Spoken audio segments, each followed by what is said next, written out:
तुलसीदास का जन्म 1532 ईस्वी में उत्तर प्रदेश के राजापुर गांव में हुआ था। जब इनका जन्म हुआ तो उसी के 4-5 दिन बाद इसकी मम्मी का देहांत हो गया, जिस कारण से इसके बाप सब इसको अभागा समझता था और इसको भी घर से भगा दिया। तुलसीदास के पिता का नाम आत्माराव दुबे बताया जाता है और माता का नाम हुलसी देवी बताया जाता है। बताया जाता है कि तुलसीदास का जन्म 12 महीना गर्भ में रहने के बाद हुआ और उतना ही नहीं, जन्म के समय इसके मुंह में दांत भी था और इतना ज्यादा वो स्वस्थ और हट्टा कट्टा लगता था ना कि लग रहा था कि 5 साल का बच्चा पैदा हुआ है। और जब इसका जन्म हो रहा था तो उस टाइम वो रो नहीं रहा था, जबकि उसके जगह वो राम राम नाम का उच्चारण कर रहा था, जिस कारण से इसका नाम भी पड़ा राम बोला, क्योंकि पहली बार वो राम नाम बोला था, इसलिए इसका नाम पड़ गया राम बोला। वो भिक्षा मांगते मांगते मांगते वो एक मंदिर पहुंचा और वहीं पे उसका गुरु जो नरहरि दास था उनसे उनका मुलाकात हुआ।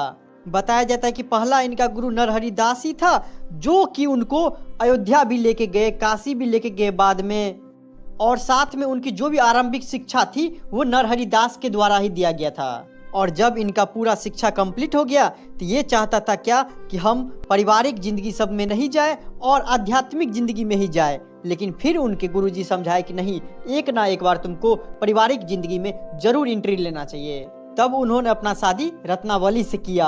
वो अपनी पत्नी से बहुत ज्यादा प्यार करते थे, बहुत ज्यादा, इतना ज्यादा कि एक दिन की बात है, तुलसीदास कहीं गए हुए थे 2 दिन के दौरा पे और इनकी जो पत्नी थी घर में, उसको किसी कारणवश ना उसके अपने घर अर्थात क्या नैहर जाना पड़ा। लेकिन उसकी पत्नी जब जा रही थी उसी टाइम ना वो पत्र लिख के और वहीं पे छोड़ दी। लेकिन जब आपको 1-2 दिन बाद जब तुलसीदास आए उसको नहीं देखा तो बहुत बेचैन हुए। वहाँ रखा गया पत्र देखा तो उसे पता चल गया कि ये यहाँ पे नहीं है, अपने नैहर चली गई। इसको मिलने का बेचैनी था। रात का 7-8 बज रहा था, लेकिन वो समय का परवाह नहीं किया और पैदल निकल गया। जाते जाते जब उसके गांव के पास गया ना तो उसको गांव जाने के लिए ना एक नदी को तैर के जाना पड़ता है।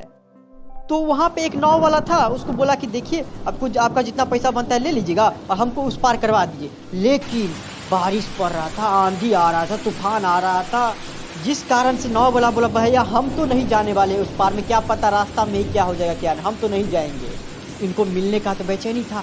उसी तरफ ना एक लाश जो है तैरते तैरते आ रहा था, वो कुछ भी नहीं देखा, लाश पे बैठ गया और धीरे धीरे पैर मारते मारते उस पार पहुंच गया।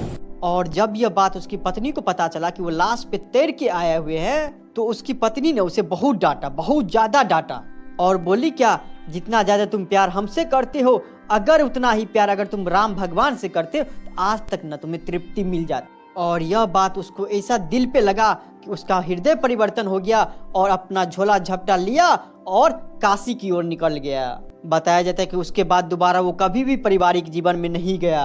उसके बाद वो जगह जगह जाकर राम भगवान के जितने भी कृतियाँ थे उनका गुणगान करने लगा और बहुत ज़्यादा नाम उनका फेमस हो गया था। वैसे तो ये बहुत सारे कृतियाँ लिखे हुए, लेकिन कुछ फेमस है।